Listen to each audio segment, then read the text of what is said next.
pleasure to welcome you to Machakos People's Park. It is my pleasure to welcome you to Machakos, the place to be. For us in Machakos, today is a very, very great day.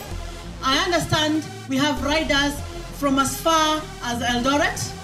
I wish all of you luck. My privilege and my pleasure to welcome the Governor of Machakos County, His Excellency Dr. Alfred Mutua, to address you. Thank you, Waziri, and welcome to Machakos People's Park and to Machakos and to Tour de Machakos.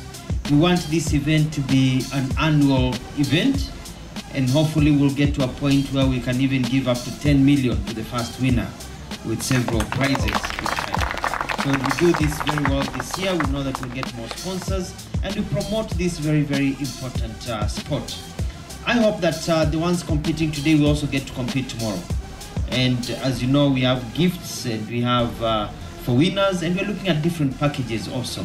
But more so, it is exciting. Sports is a language that brings people together.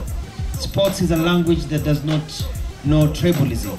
Sports is a language that does not understand political positions.